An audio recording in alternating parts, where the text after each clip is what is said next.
va maintenant passer à la deuxième séquence, donc qui est le parcours et retour d'expérience d'entrepreneurs qui ont osé Mayotte ou qui souhaitent oser Mayotte bientôt.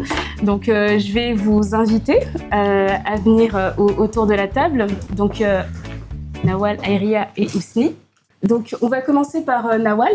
Donc Nawal Issoufa Dimitri, vous êtes la fondatrice et la dirigeante du groupe Axelia. Donc vous êtes une entrepreneuse de terrain, sans formation initiale classique, en tout cas dans votre domaine. Vous avez appris par l'action, construit méthodiquement et créé aujourd'hui plus de 250 emplois à Mayotte. Votre groupe intervient dans des secteurs clés du développement local et votre parcours incarne ce que l'on appelle Oser Mayotte, la vision, le travail et le courage. Donc Nawal, nous aimerions que vous nous racontiez un peu votre parcours, comment vous en êtes arrivé là, ce que vous avez surmonté et ce que sont aujourd'hui les activités d'Axelia Group. Bon, bonjour, je m'excuse d'avance parce que parler en public, c'est pas chose facile. Je le fais très rarement, voire jamais. Mais j'ai des équipes derrière moi qui m'ont menacée de partir si je n'interviens plus. Donc, tout d'abord, je m'appelle Issoufa Dimitri Nawal, j'ai 36 ans, je suis mahoraise, je suis rentrée à Mayotte en 2012. Je suis la preuve vivante que Mayotte bouge, Mayotte est en mouvement. Très tôt, j'ai compris qu'on avait des opportunités. Oui, je n'ai pas fait de formation classique, comme l'a souligné madame, mais j'ai eu cette envie de créer. Donc, je suis rentrée à Mayotte. Tout de suite, j'ai créé une entreprise, avant même de postuler un emploi. Donc, de conciergerie, je lavais des véhicules et je portais des repas ou des courses parce que je me suis rendu compte que les embouteillages étaient un vrai problème sur l'île. Donc, j'ai commencé, je ne vais pas dire que ça n'a pas fonctionné, mais l'entrepreneuriat, c'est très compliqué quand on est maman au début. Donc, j'ai pris en parallèle un poste de remplacement à l'IREPS, donc l'Institut régional de la santé. Et donc, je remplaçais une assistante de direction pendant 6 mois. C'est le seul emploi que j'ai occupé à Mayotte. Et c'était 6 mois de formation intense parce que j'avais la chance de côtoyer un directeur à l'époque où je lui posais des questions sur tout. À chaque fois que je voyais un tableau, je lui disais « Mais ce tableau-là que tu vas présenter à l'ARS, ça sert à quoi? C'est quoi toutes ces colonnes ?» Et j'avais des mini-formations comme ça. J'ai beaucoup appris en 6 mois. Et 6 mois après, donc j'ai pas été renouvelée, la personne est revenue. Mais force de tout ce que j'emmenais au niveau du directeur, il m'a proposé de porter un projet qui sont les MFR. Les maisons familiales rurales. Donc, pendant 9 mois, j'ai fait du bénévolat. J'ai fait ce pari-là. J'ai contacté tout le monde ici. Je leur ai dit, on a un territoire super, venez, il faut qu'on ouvre. Je passais mon temps à convaincre. On était avec la fédération à Paris. Et puis, on nous a donné le tutorat de la région Languedoc. Donc, on avait cette chance d'être accompagnés par la région Languedoc. Ils ont fini par en avoir marre de mes appels. Ils sont venus en septembre. On dit, mais c'est incroyable. Ça fait 9 mois, mais tout ce que vous nous dites, c'est vrai. On va ouvrir. Et donc, je me suis retrouvée avec la DAF, contractualiser une classe de 5e. Moi-même, je ne comprenais pas tout ce qui m'arrivait. Donc, c'était super. On a créé donc 2 maisons familiales rurales, des classes initiales de 6e jusqu'à la 5e. Après, on a contractualisé du coup nos premiers contrats avec la DAF, fait nos premières rencontres avec le lycée de Coconi à l'époque pour se mettre d'accord parce qu'en fait, c'est des établissements qui sont sous la tutelle de la DAF, donc agricole. Et donc, 2 ans après, j'ai voulu lancer mes propres structures. J'en ai ouvert d'abord une dans l'aide à domicile et personnes âgées. J'en ai ouvert une dans tout ce qui est social, les placements, l'intervention de l'ASE à Mayotte. Et en fait, l'entrepreneuriat, c'est un gros problème. Quand on en ouvre une et que ça fonctionne, on a d'autres idées qui arrivent comme ça et on se dit mince, c'est vrai qu'on manque de ça.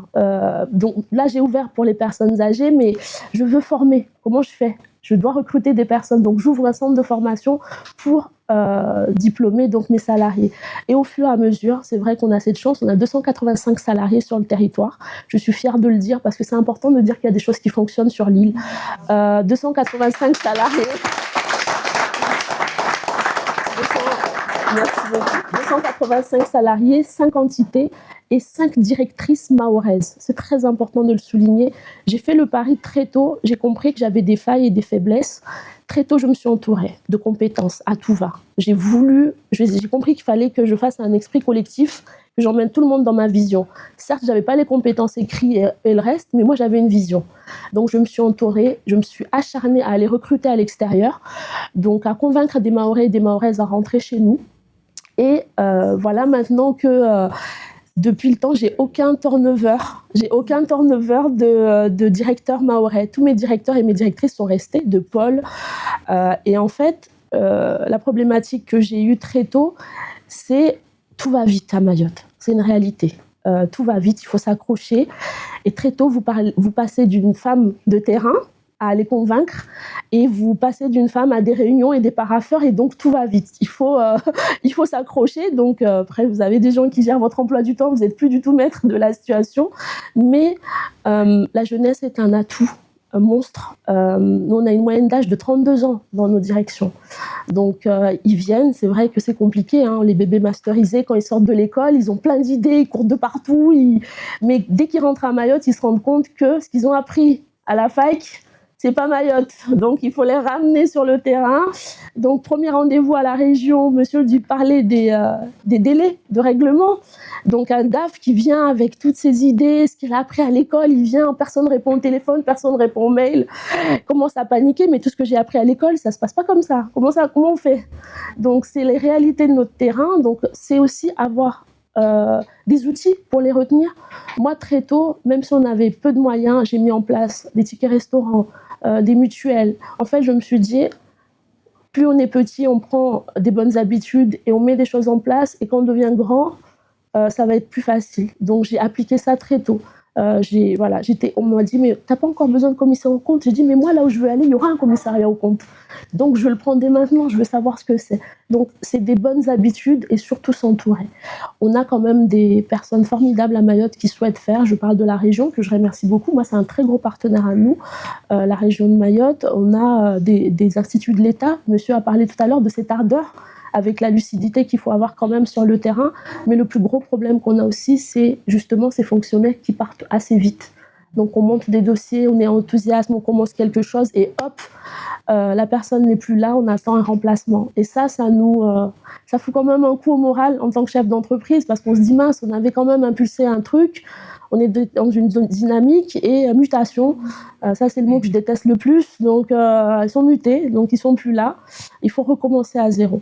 Donc, on a des failles, mais je dirais, on a beaucoup plus, il l'a souligné tout à l'heure, et j'ai beaucoup aimé, j'avais l'impression que c'était un chef d'entreprise mahorais, d'ailleurs, quand le président parlait, mais le risque en vaut la chandelle. Sincèrement, je ne pense pas que j'aurais réussi ce que j'ai réussi à Mayotte dans un autre département français, c'est une réalité, et j'en suis très consciente.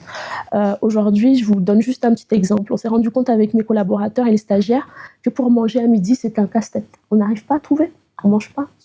Donc j'ai dit, la prochaine entreprise qu'on va ouvrir, on va devoir se nourrir, livrer à manger à nos stagiaires et nos collaborateurs.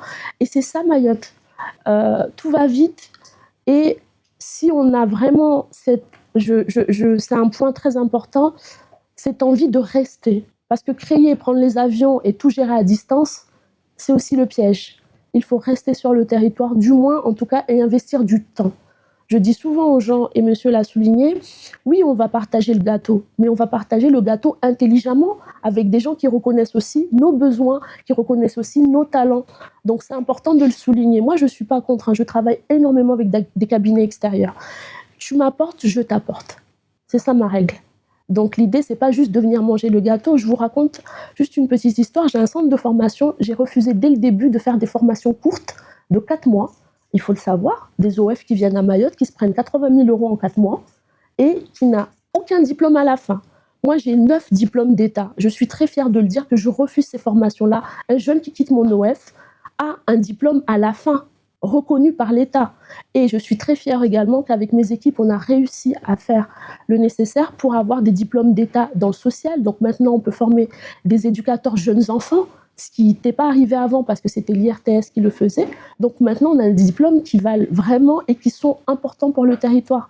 Donc il faut, oui, partager, mais partageons intelligemment.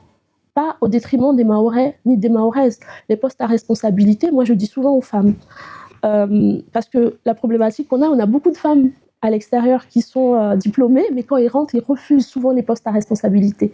Je leur pose une question. Ton mari, que tu ne veux pas décevoir, il aurait le même poste, le même nombre de voyages et le même chiffre, il dirait non.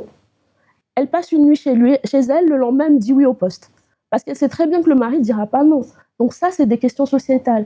il faut qu'on arrive à désenclaver le fait que les responsabilités, on peut les incarner, on peut aller vers l'avant et surtout, on a aussi notre place à prendre dans les tables de discussion, dans les marchés. On n'a pas honte de le dire, oui, parce qu'on paye nos impôts. Donc, à un moment donné, vu ce que l'État nous prend, on peut s'asseoir fièrement et de dire qu'on gagne de l'argent proprement chez nous et avec les Mahorais. Donc, voilà.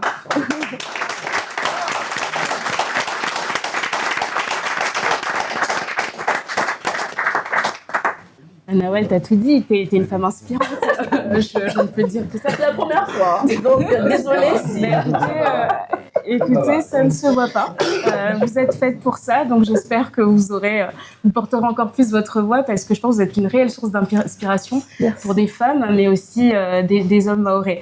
Est-ce qu'on peut prendre quelques questions, sachant que, comme je vous ai dit tout à l'heure, pour rappel, il y aura vraiment un moment qui sera dédié aux questions et échanges du public. Mais si vous avez déjà une ou deux questions à chaud, n'hésitez pas à les poser à Nawal.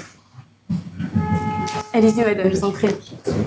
Alors, Marie-Josée Caracruz, donc je travaille à la délégation de Mayotte à Paris. Et je suis vraiment, vous m'avez touchée au fait. C'est juste incroyable. Et poursuivez cette voie que vous portez et continuez à inspirer. Parce que je pense qu'à travers les mots que vous venez de dire, vous venez de montrer ce qui est possible et vous venez d'ouvrir la voie à beaucoup qui doutent et qui pensent que c'est pas possible. Et je pense que la question de...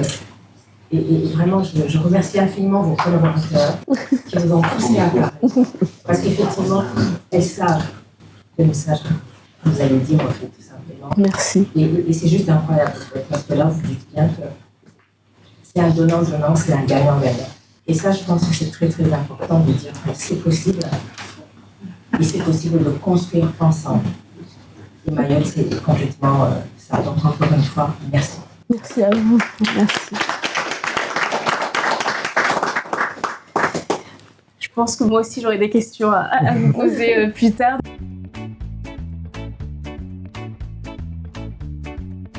Donc, on va enchaîner. Vous parliez de restauration, justement.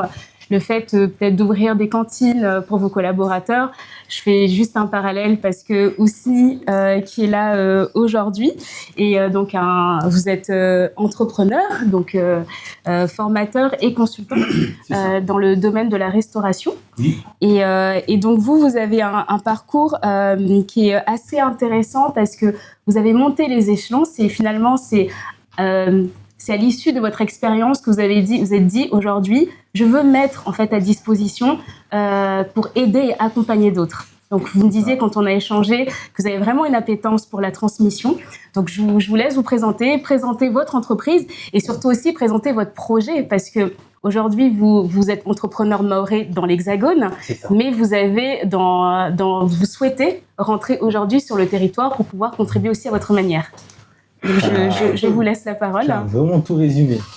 Alors moi c'est Ousni, je suis né à Mayotte, je suis arrivé en France à l'âge de 4 ans, à Paris, dans le 19e, pour ceux qui connaissent. Donc mes parents ont fait le choix de m'envoyer ici en France pour étudier, pour réussir. On va dire que c'était le rêve américain, mais à la française, pour beaucoup. Donc c'est vrai que nous les Mahorais, on est souvent amenés à venir en France, et j'en fais partie. Mais le piège qu'il y a, c'est qu'on reste en France. Et moi, depuis qu'il y a eu Chido, c'est là où je me suis rendu compte que, je suis Mahorais. Parce qu'avant ça, je suis Mahorais, mais je voulais rester en France. L'Hexagone. C'est ça. Mayotte, c'est la France. Ouais, l'Hexagone, excuse-moi. J'ai pas encore les termes. Je suis tout nouveau là. Donc, j'ai créé une association parce que moi j'habite actuellement dans la région centre à Vierzon. Donc on a fait une association, on a fait, je pense un peu comme tous les Mahorais, des conteneurs, on a fait plein d'actions pour pouvoir aider les personnes qui sont à Mayotte. On a envoyé une personne de chez nous là-bas pour réceptionner le conteneur. Et donc suite à ça, en fait je me suis dit je pense que là, avec ce qui s'est passé, c'est important pour moi de œuvrer pour Mayotte. Et je vais revenir à mon parcours. Donc, moi, j'ai un parcours, on va dire, atypique. J'ai fait un bac STMG. J'ai fait un BTS compta. En même temps, j'étais étudiant chez McDonald's. Donc, j'ai eu l'évolution à la méritocratie. Donc, plus on travaille, plus on apprend et plus on évolue. Donc, à mes 22 ans, 23 ans, j'étais déjà directeur de restaurant. Donc, voilà, j'ai géré 50, 60 employés. Vous savez, chez McDonald's, je ne vais pas faire la promo de McDonald's, mais ils font évoluer facilement les personnes qui ont envie et surtout les jeunes. Parce que, voilà, hein, c'est, comme elle disait tout à l'heure, ma collègue, les jeunes, c'est l'avenir, c'est sur eux qu'il faut compter. Hein. On ne dit pas que les vieux, il faut vous oublier, hein. Mais il faut que vous allez à la retraite aussi. Il n'y a pas de vieux ici. Nous sommes des personnes d'expérience, nous ne sommes pas des vieux. J'aime bien un peu. Donc, je disais, donc j'ai évolué, j'ai travaillé chez McDonald's en tant que directeur. Je suis parti chez Burger King. J'ai eu un petit conflit avec mon employeur, donc je suis parti en face parce que Macron, il a dit, on traverse, on peut trouver du travail. Donc, j'ai trouvé du travail comme ça. Vous savez, Burger King, il pousse des restaurants à foison partout, donc je suis allé en face. J'ai eu un poste encore de directeur.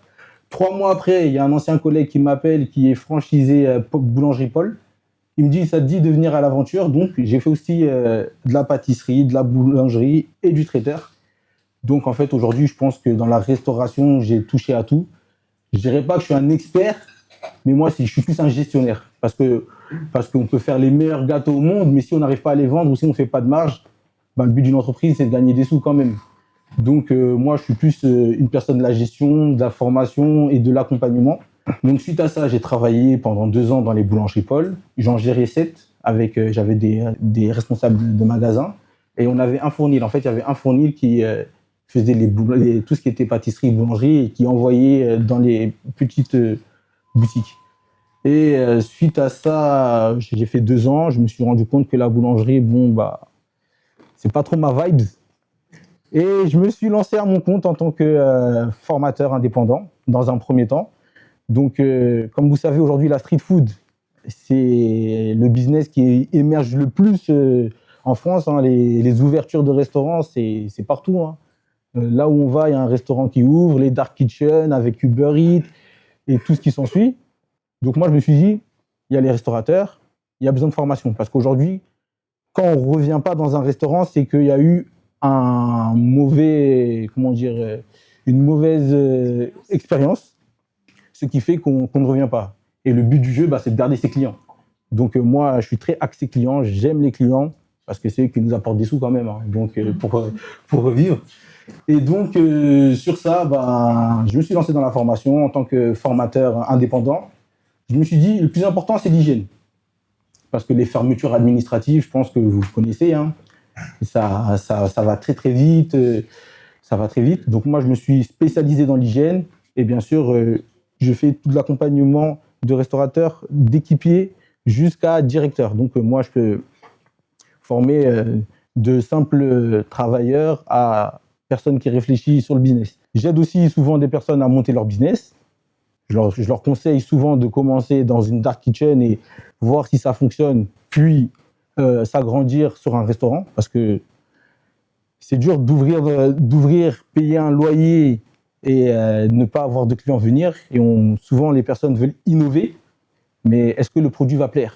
Donc, voilà.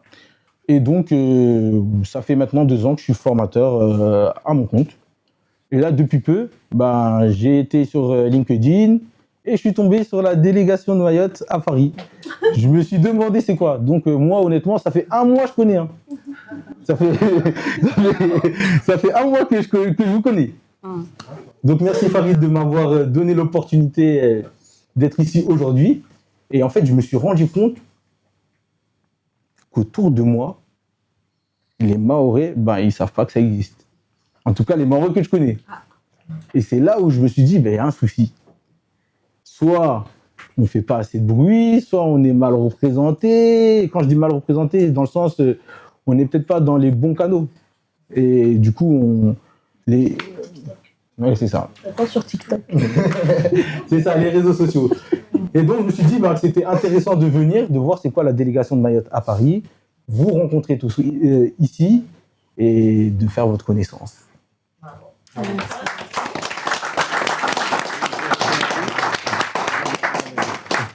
Et donc moi, j'ai fait le choix, fin 2026, début 2027, aller à Mayotte. J'aurais pu ouvrir un restaurant, mais je me suis dit, bon, d'abord partir sur les besoins du territoire. Et je me suis rendu compte qu'il y a beaucoup de fermetures administratives actuellement, parce qu'en fait, il y a beaucoup de travail informel, comme vous le disiez tout à l'heure. Et donc, je me suis dit, bah, peut-être qu'en ayant un centre de formation dans l'accompagnement, dans l'hygiène, eh ben, ça serait bien d'accompagner les restaurateurs présents. Parce qu'il est vrai que je suis d'accord avec toi hein, sur les diplômes longs, c'est important. Mais le souci qu'il y a, c'est qu'il y a des gens qui sont déjà en poste. Et ces personnes-là, il faut aussi les former. Parce que du coup, on va former une personne pendant 9 mois, 1 an, 2 ans. Elle va venir sur le terrain et en fait, tout ce qu'elle a appris, ben, la personne avec qui elle travaille ne sait pas. Et donc, moi, je pense qu'il est important de déjà former les personnes qui sont en place, leur dire, bon, là, il faut se laver les mains, c'est important. Attention aux microbes, sensibiliser. Et déjà, avec les TIAC, si on arrive à sensibiliser, on aura moins de personnes dans les hôpitaux. Donc, ça facilitera aussi cette partie-là. Donc, voilà, moi, c'est ça. Moi, c'est formation courte pour pouvoir former les personnes qui sont actuellement là, présents, pour qu'ils puissent, on va dire, accueillir les personnes qui ont fait des longues études et qui puissent les apporter. Parce que s'il y a 2 personnes qui n'ont pas la même vision sur une organisation, et ben, du coup, ça fait un décalage. Et c'est pour ça, souvent, que ben, les gens ils ne restent pas dans l'emploi parce qu'ils disent « Ah, bah, j'ai appris à l'école et en fait, ce que j'ai appris à l'école, bah, c'est n'importe quoi. » Et souvent, après, on critique la formation parce qu'on dit bah, entre le terrain et la théorie, il y a un écart. Et donc, moi, je suis là pour, on va dire, le terrain et la réalité du terrain. Et surtout, m'adapter à Mayotte. Merci beaucoup. Parfait, super témoignage Ousni. Est-ce que vous avez des questions dans la salle avant de passer à notre 3e intervenante? C'est le Philippe Etchebest mahorais, alors. C'est ça. Non, je dirais pas ça. Je dirais pas ça. Après, je vois qu'il y a de la communication. On va voir si on peut pas faire une petite série pour Mayotte, ça serait bien. Avec Mayotte la première. Ouais, c'est ça, exactement. Parfait. Donc, effectivement, on aura moi aussi, j'ai d'autres questions tout à l'heure. Ousni, on va passer, merci pour ton témoignage.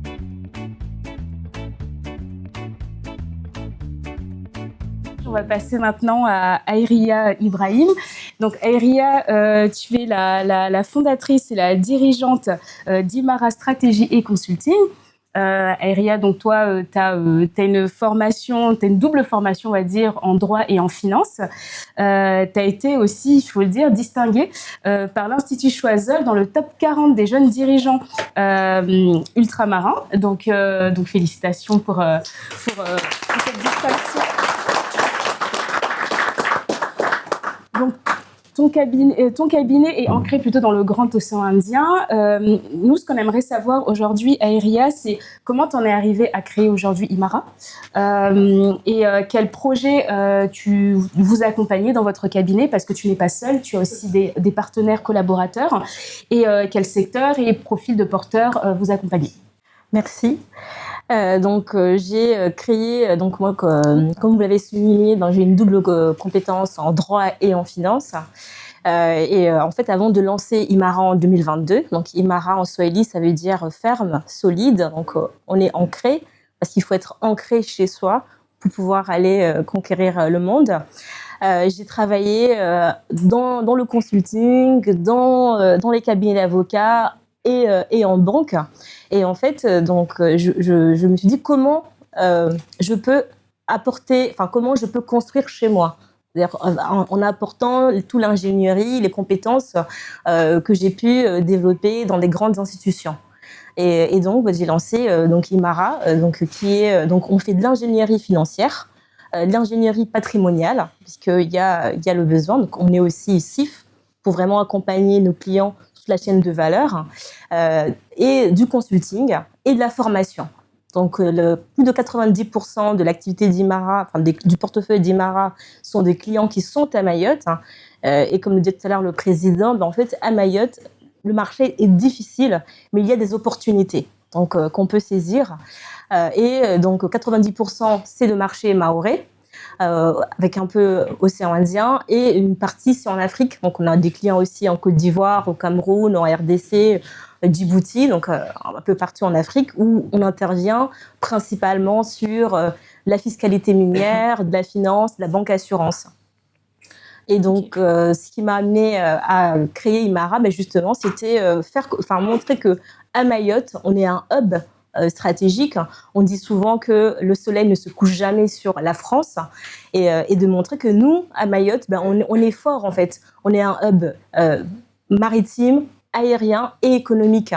Et donc d'apporter toutes ces compétences extérieures chez nous, mais aussi d'accompagner, comme mes camarades l'ont dit, en fait, d'accompagner nos acteurs terrain à monter en compétences. Parce que c'est ça. Parce qu'en fait, aujourd'hui, si on accompagne un acteur et qu'on prend une personne extérieure, il y a beaucoup plus de risques parce que derrière, en fait, s'il n'arrive pas à s'acclimater ou à comprendre comment fonctionne le territoire, l'entreprise ou le business peut péricliter. Et donc, du coup, d'avoir quelqu'un qui est en local et de le faire monter en compétences, c'est beaucoup plus important. Et donc, chez Imara aussi, c'est ce qu'on fait, avec que ce soit pour nos clients. Donc, c'est vraiment de leur dire, mettez-vous aux standards internationaux. Parce que, en fait, si vous voulez être périn et durer, il faut avoir un expert comptable, par exemple, de les accompagner à faire la différence entre un expert comptable et un comptable. Parce que beaucoup font la confusion. De leur dire, dès le départ, faites-vous accompagner. Quelle est votre vision ? Et aussi faire comprendre que la concurrence, c'est bon pour le business aussi. De ne pas avoir peur de la concurrence et de ne pas hésiter à partager ses idées. Parce que du coup, on peut trouver des acteurs qui peuvent s'allier. Dans nos clients, aujourd'hui, on est multisecteur, donc on accompagne autant des clients dans les infrastructures, parce qu'il y a quand même, en fait, on accompagne sur toute la chaîne qui a besoin à Mayotte, en fait, donc toute l'infrastructure. Donc l'un de nos clients, c'est Zena, donc la compagnie mahoraise, donc qui illustre aussi toute la résilience de l'entrepreneuriat et le courage de l'entrepreneuriat mahorais, dont l'objectif est de désenclaver le territoire. On accompagne aussi les agriculteurs, donc qui est quand même un secteur qui est très riche, mais qui a beaucoup de difficultés, par exemple, à avoir accès aux fonds, à se développer aussi, parce que on peut pas juste vivre des subventions. Il faut aussi créer de la valeur. Et un agriculteur, il peut créer de la valeur. Donc on les accompagne aussi. Donc, soit aller chercher des financements, mais aussi à se former, à se structurer. Donc, parmi nos clients, on a le syndicat de jeunes agriculteurs, donc, dont le président est ici, qui nous ont fait confiance. Donc, quand on est arrivé à Mayotte, des agriculteurs aussi, on a aussi des médecins, donc on a on a un panel assez élargi. Ok. Et du coup, quelles forces et fragilités vous observez, vous qui accompagnez aujourd'hui ces entrepreneurs, notamment comme vous disiez, sur la vision, le modèle économique Alors, on va commencer par les faiblesses, comme ça. C'est très bien. Toujours commencer par le négatif et terminer sur le positif. Tout à fait. La première faiblesse, c'est une difficulté à se mettre en conformité. Tout à l'heure, le président parlait de l'ODEOM, mais en fait, il y a beaucoup de dispositifs qui sont à Mayotte, mais qui font, comme souvent les gens, une entreprise sur 3 a des difficultés à un plan d'échéancier sur le paiement de ses cotisations sociales. Elle n'est pas en règle. Et donc, en fait, si vous n'êtes pas à jour fiscalement, vous ne pouvez pas prétendre à ces aides. Donc, souvent, on se dit, oui, les fonds sont là, on ne nous les donne pas, ils retournent. Mais en fait, il y a des règles du jeu. Donc, c'est vraiment, il faut être en conformité. Et être en conformité, ce n'est pas une faiblesse. Donc, et deuxièmement, ils ont des difficultés aussi à gérer la trésorerie, où souvent, ils n'en ont pas du tout. Parce que souvent, on va beaucoup s'appuyer en se disant, voilà, j'aurai une subvention. Mais ce qu'il faut savoir, c'est que les subventions, c'est du remboursement. Donc, il faut que vous soyez capable de vous financer. Il faut que vous soyez capable de créer de la valeur. Si votre entreprise, elle ne peut pas créer, sans la subvention, elle ne peut pas fonctionner, c'est qu'il est temps vous n'avez pas fait les choses de la bonne façon. Okay. Et dans les forces, du coup? Dans les forces, c'est quand même une capacité de résilience et de courage et qui est quand même incroyable par rapport aux difficultés systémiques, accès au financement, à l'assurance. Et donc, les porteurs trouvent des alternatives, donc soit déjà en ayant recours au réseau, en se faisant accompagner dès le départ. Donc, ça permet aussi d'avoir, comme le disait tout à l'heure Nawal, en fait, il faut dire, voilà, moi, j'ai mon projet, j'ai ma vision, mais il y a des gens qui savent faire chacun son métier, avoir l'expert comptable, avoir l'avocat, avoir la personne qui va chercher les financements, avoir le DAF, avoir le CAC. Ça, c'est extrêmement important pour s'entourer. Et donc, beaucoup de porteurs, en tout cas, essayent. Et de toute façon, nous, dans mon cabinet, c'est la première règle. C'est déjà, moi, je leur explique, est-ce que vous avez un expert comptable? Ah, vous n'en avez pas? En général, on travaille en réseau avec des cabinets d'expertise comptable, des grands cabinets internationaux comme des petits cabinets. On les envoie. Si un client me dit, moi, je ne veux pas d'expert comptable, en général, on sait aussi dire non. Parce que voilà, en fait, ça n'ira pas loin dans la relation d'affaires. Et donc, ils sont courageux, ils sont résilients. Et on le voit, par exemple, à travers Zena, où, face au manque de financement, au retard administratif, parce qu'on peut vous dire qu'aujourd'hui, vous allez avoir une notification, vous allez avoir une subvention, mais entre le moment où vous encaissez l'argent, s'écoule un délai en fait qui est quand même qui est très important et qui pose difficulté. Et la banque, souvent, elle n'est pas au rendez-vous. Et donc, ils sont courageux. Ok. Merci beaucoup, Iria.